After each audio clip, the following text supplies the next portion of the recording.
नमस्कार दगड़ियों, अमर उजाला डिजिटल का रंत रविवार कार्यक्रम में हफ्ता भर का रविवार का साथ मैं विजय लक्ष्मी। आज शुरुआत कर दा द्वितीय केदार बाबा मदमेश्वर से। पंच केदारों में द्वितीय केदार बाबा मदमेश्वर का कपाट भी खुली के अब 6 महीने तक बाबा की पूजा एक ही होगी।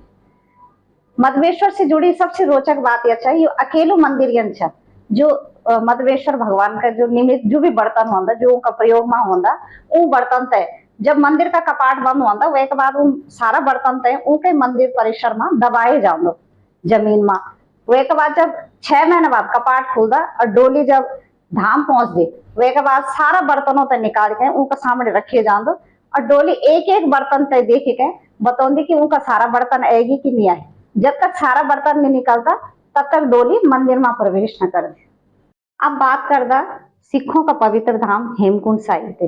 चारों धामों का बाद अब हेमकुंड साहिब का कपाट भी खुलेगी श्रद्धालुओं का खातिर और आज सुखमणि पाठ का साथ कई श्रद्धालुओं ने हेमकुंड साहिब का दर्शन करे और ये से हेमकुंड साहिब से लगे लोकपाल लक्ष्मण का मंदिर भी 2 दिन पहले आम श्रद्धालुओं का खातिर खोले गए और जो लोकपाल लक्ष्मण का जो मंदिर होता है वह जो पूजा अर्चना करता सजावट करता वो भ्यूंडार गांव का लोग करता।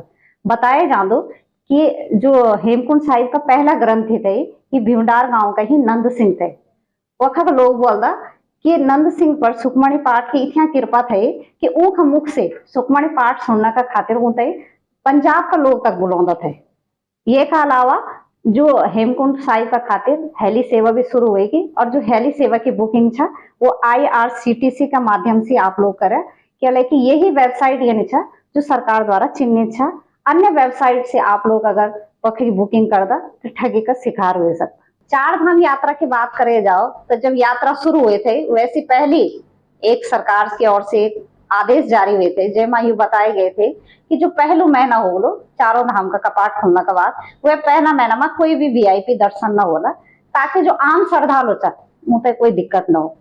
लेकिन ये भी जो देखना खातिर मिली चाहे वो केंद्रीय मंत्री हो या फिर केंद्रीय सचिव हो या फिर राज्य का मंत्री हो सारा लोग परिवार का साथ धामा वहां पहुंचना चाह। अब ये से यू अंदाजा नहीं लगाए जानो कि आखिर सरकार ने या गढ़वाल कमिश्नर ने जो VIP की श्रेणी में रखा था वही पूछा या यख का मंत्री या फिर राज्य का मंत्री या फिर केंद्र का सचिव से लेके केंद्र का मंत्री क्या VIP की श्रेणी में न होता और ही पूरा परिवार का साथ वक्त पहुंचना चाह जय की वजह से जो आम श्रद्धालु छे उन पर दिक्कत होनी। हालांकि ये बीच देखना खातिर मिली कि जो पर्यटन और धर्मस्व मंत्री छे वो अभी तक न तो धाम की निगरानी खातिर पहुंच पाए न व्यवस्था देखना खातिर पहुंच पाए और न ही अभी तक दर्शन का खातिर पहुंच पाए। अब ये सबसे अंदाजा यूं लगाए जा दो कि जब जो जिम्मेदारी थे जब ही धाम तक नहीं पहुंचे पड़ा तो फिर अन्य लोगों की स्थिति क्या होली और जो धाम में जो लोग छा आम तीर्थयात्री उनकी स्थिति और परिस्थिति तक देखने वाला हो। अब बात कर दे इन समस्या को जय को समाधान दूर दूर तक नहीं देखना चाह। हम बात करना चाह गंगा सफाई। गंगा सफाई का नाम पर लाखों रुपए खर्च होना चाह हर साल और कई योजनाएं भी चलने चाह लेकिन धरातल पर कुछ देखना खातिर नहीं मिलने। हर साल ही धाम में जो सबसे ज्यादा समस्या देखना खातिर मिलती वो यह है कि देश विदेश भी जितना भी तीर्थ यात्री आंदा वो गंगा माँ या फिर यमुना माँ स्नान करदा और वे के बाद जो अपना पहने कपड़ा होता या तो मुंह छोड़ जाता या फिर गंगा मैया तय या फिर माँ यमुना तय वस्त्र दान का नाम पर कपड़ा डाल दिया जे वजह से दुया नदी इतना मैली होनी कि कई बार तक वो अपना वेग भी दूसरी तरफ उनको चल जाऊंगा। अभी हाल में ही अमर उजाला ने एक खबर प्रकाशित करी वे का बाद जो गंगा विचार मंच है उत्तरकाशी को वे यमुना नदी में सफाई अभियान चलाए और वह सफाई के दौरान कई किलो कपड़ा वक्त बेटे निकली।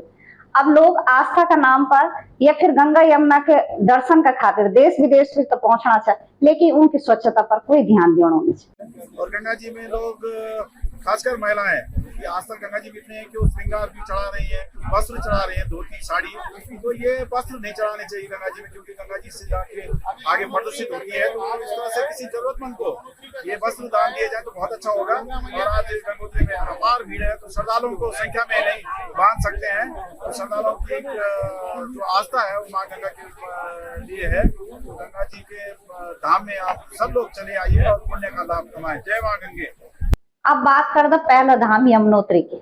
यमुनोत्री को जो 5 किलोमीटर को पैदल रास्ता था वो बहुत संकरू था जय वजह से कई बार वक्त दुर्घटना होने का आसार बन जाता, क्या कि यात्री भी वही रास्ता जाता और जो घोड़ा खच्चर वाला था या फिर घोड़ा खच्चर वो भी वही रास्ता जाता।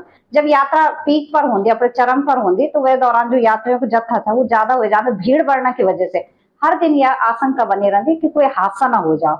ये वजह से सरकार ने ये बात करे थे कि जो यात्रा जब चरम पर होली तो वह का खातिर कुछ यात्रियों तक वैकल्पिक मार्ग का जरिए उनते धाम तक पहुंचाए जा।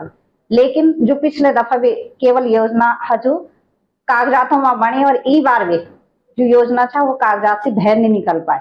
अभी भी जो वैकल्पिक मार्ग जो बनाए गए थे भटेली घाट से धाम तक को, वे के जो 2.5 किलोमीटर को हिस्सा था वो अभी भी खस्ता हाल बने था। अब ये से अंदाजा लगाए जाओ कि जब भी यात्रा होती हर साल यू बोले जाओ कि ई बार यात्रा में था जो कुछ अव्यवस्था था वो अगली बार वही की पूर्ति कर ली जाए और हर बार अव्यवस्था देखने खातिर मिलती। अब बात करदा उत्तर भारत और दक्षिण भारत की संस्कृति का मिलन की, हम बात करना चाह भगवान कार्तिक स्वामी की।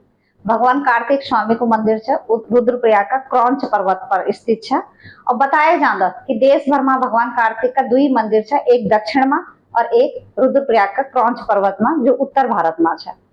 उत्तर भारत को जो ये क्रौंच पर्वत पर कार्तिक मंदिर है वन का श्रद्धालु एक खातिर दूर दराज में पहुंचता है, लेकिन जो सबसे ज्यादा श्रद्धालु पहुंचता वो है दक्षिण भारत का लोग। दक्षिण भारत का लोग जब कार्तिक मंदिर पहुंचता वह के बाद वो वह जो पूजा करता वो भगवान मुर्गन के रूप में भगवान कार्तिकेय की पूजा करता और इतना दर्शनार्थी वखन पहुंचता कि केंद्र सरकार को जो रेलवे मंत्रालय है वह का खातिर एक स्पेशल ट्रेन ही शुरू करेगी, कुछ साल में चलनी है ट्रेन।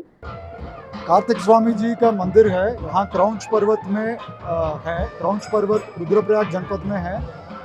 यहाँ का जो कार्यक्रम है ये 3रे साल हो रहा है। उत्तराखंड पर्यटन विकास परिषद के ओर से आयोजन किया है। यहाँ पे दक्षिण भारत के प्रमुख कार्तिक स्वामी जी का मंदिरों से और श्रीलंका के जो प्रमुख मंदिरों से पुनित वस्त्रों का ले आया गया है और यहाँ का वस्त्रों और वहाँ का वस्त्रों को आदान प्रदान किया है और 108 वलम पुरुषों का अभिषेक किया है। इस प्रकार का एक नॉर्थ साउथ का कनेक्ट करना ये 3रे साल इस प्रकार का प्रयास हो रहा है, जिसके वजह से अभी पिछले 3 सालों में जो यहाँ का पर्यटकों को आंकड़ा 3 गुना बढ़ा है। देखिए, आज बहुत ही प्रसन्नता का विषय है कि पिछले 3 वर्षों से यहाँ पर दक्षिण भारत के लोगों के द्वारा शंख पूजा की जा रही है और ये भगवान कार्तिकेय का दिव्य और भव्य स्थल यहाँ पर बनाया जा रहा है। तो मैं यहाँ के जो समिति के पूर्व अध्यक्ष थे आदरणीय शत्रुघ्न सिंह नेगी जी, अभी वर्तमान में जो अध्यक्ष हैं भाई विक्रम नेगी जी और भाई उत्तम नेगी जी, पूरण सिंह नेगी जी, इनकी पूरी समिति, इनको धन्यवाद दूंगी और अपने प्रदेश के यशस्वी माननीय मुख्यमंत्री जी माननीय मंत्री सतपाल महाराज जी का आभार व्यक्त करूंगी। दक्षिण भारत से जो उत्तर भारत तक जोड़ने का खातिर एक कार्तिकेय मंदिर ही नहीं बल्कि ये के अलावा उत्तराखंड में और भी स्थान है जो वक्का की संस्कृति को और यक्का की संस्कृति को मिलन करो। हम बात करना चाह जो देश को पहले गाँव माणा था वक माई अभी हाल माई पुष्कर कुंभ को आयोजन हुए। जो पुष्कर कुंभ देश भर की 12 नदियों पर आयोजित हो वो एक बार माणा का पास जो केशव प्रयाग है वक हुए। ये के अलावा उत्तर काशी में जगन्नाथपुरी को मंदिर है जो जखा का पुजारी और जखा की पूजा जो विधान था वो पूरे दक्षिण भारत का अनुसारी हो।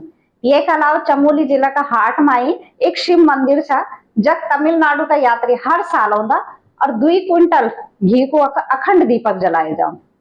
उत्तर भारत की संस्कृति तय दक्षिण भारत से मिलन को जो काम करे वो सबसे ज्यादा करे आदि गुरु शंकराचार्य ने सदियों पहले उन पूरा देश भर में 4 पीठों की स्थापना न करे बल्कि जगह जगह कई मंदिर भी स्थापित करे ताकि जो उत्तर भारत का लोग था वो दक्षिण भारत का लोगों की संस्कृति से समझे सका और वखा का जो लोग था वो यखा की संस्कृति से समझे सका ताकि जो भारत पूर्व था वो अखंड भारत का रूप में सब वो देखी सका। अब हम बात करना चाह एशिया की सबसे लंबी पैदल यात्रा की। हम बात करना चाह नंदा राजजात की। 2026 में नंदा राजजात को आयोजन होना था और जो ये राजजात है ये से पहले 2014 में हुए थे और वह दौरान जो ये का पड़ाव था वो 20 थे, लेकिन अब पर्यटन विभाग में जो ये का पड़ाव थे वो 20 से बढ़े के 25 करेली। जो वखा का सुतोल और देवराड़ा का लोग थे उन मांग करी थे कि जो नंदा राजजात की पैदल यात्रा जाले वो उनका गाँव बिटी जाए जाए। तो ये वजह से पर्यटन विभाग में 5 और पड़ाव थे ये मत जोड़े। अब बात कर दे सरकारी कामकाज की अव्यवस्था की। अभी हाल में ही मुख्यमंत्री ने बताई कि जो जल जीवन मिशन है ये के तहत जो बागेश्वर था वो सबसे ज्यादा कनेक्शन दिए गए और वो पूरा प्रदेश में अव्वल रहे। ये के अलावा देहरादून, उत्तरकाशी, चमोली, रुद्रप्रयाग और पौड़ी में 99% तक काम हुएगी, यानी 99% लोगों के घरों तक कनेक्शन पहुंचेगी। यह तो बात करना हम कागजाती हकीकत की, लेकिन धरातली हकीकत यह था कि अभी तक कई गांव या नचा जब अभी तक पानी पहुंच ही नहीं पाए। उत्तरकाशी को जो फतेह पर्वत छा वह कई गांव या नचा जब 1 करोड़ की पाइपलाइन बिछाई गई योजना का तहत ही, लेकिन गांव तक अभी तक पानी नहीं पहुंच पाए। ये के अलावा अगर हम पौड़ी जिला की बात करा तो श्रीनगर का पास ही एक गांव था जब एक दिव्यांग ने योजना का तहत दिन में कनेक्शन लेनी और रात को उनको कनेक्शन काट देना और वे के बाद फिर महीना भर बाद होते है भारी भरकम बिल थमाए जाओ। अब टिहरी की बात करे जाओ तो देवप्रयाग जो ब्लॉक था वह जो उनाना गांव था योजना का तहत ही वह जो सर्वे करवाए गए थे टैंक लगाने को, उस सर्वे कखी और को करवाए गए और टैंक कखी और लगाए गए, जय वजह से वह गांव का लोग होता है पानी नहीं मिल पाओ। एक अलावा टिहरी का ही मोलाना और पोखाल की स्थिति भी इन्हें था। अब यह जमीनी हकीकत ये था कि योजना का तहत भले कागजातों में बताए जानो कि सब उतने पानी मिलनो छा और योजना का तहत सब उतने बेहतर काम होनो छा। जल जीवन मिशन ही एक योजना नहीं छा जैका आंकड़ा कुछ छा और धरातली हकीकत कुछ और छा। इन कई योजनाएं छा कि कागजातों में तो बन जाते लेकिन आम आदमियों तक उनको फायदा नहीं मिल पाओ। अगर जो योजना सरकार बनो दे, अगर आम आदमियों तक उनको फायदा मिला तो निश्चित तौर से जो लोग समस्याओं से घिरिया था उनकी समस्या दूर होगी। अब बात कर रहे शिक्षा व्यवस्था के, शिक्षा विभाग की ओर से छात्र संख्या बढ़ाने खातर जगह जगह नई नई योजना लागू करने छा, लेकिन वे का बाद में और छात्र संख्या हर बार घटने छा, जबकि वही स्कूलों से लगे जो निजी स्कूल छा वह छात्र संख्या में वृद्धि होनी छा। कई बार तक कई स्कूल ये न छा जब शिक्षक भी छा, स्कूल भवन भी छा, व्यवस्थाएं सारे छा, वे के बाद भी अब छात्र संख्या नहीं बढ़ी पानी। अभी हाल की बात करे जाओ जो पछुआ दून और जौनपुर बाबर का जो 8 विद्यालय छा वो शिक्षक भवन सारी व्यवस्थाएं छा, वे के बाद भी छात्र संख्या शून्य होने के कारण 8 विद्यालय बंद हुई। अब शिक्षा विभाग का ये सब देखे कहीं नई नई योजना लागू करने का बजाय अगर आत्ममंथन करे कि आखिर ये छात्र संख्या घटने के लिए छा, आखिर यह अव्यवस्था का छा, तो निश्चित तौर से जो सरकारी स्कूलों में छात्र कम होना छा उमा कुछ वृद्धि हो। अब चलता निराश्रित लोग होते हैं। एक बढ़िया खबर, अभी तक जो बिन माँ बाप का बच्चा या फिर निराश्रित महिलाएं होती थी ये अलग अलग आश्रय केंद्रों पर रहते थे, जय वजह से होते हैं परिवार जन माहौल नहीं बन पाते। लेकिन अब सरकार ने उनके खातिर एक योजना ले आई और विकास नगर में अब 6 एकड़ जमीन पर उनके खातिर भवन बनाए जानो ताकि सारा लोग एक साथ रह और परिवार जन माहौल होते मिल। तो दगड़ियों ये थे ये हफ्ता को रविवार, अगला हफ्ता आपसे फिर मुलाकात होली अन्य खबर सार का साथ।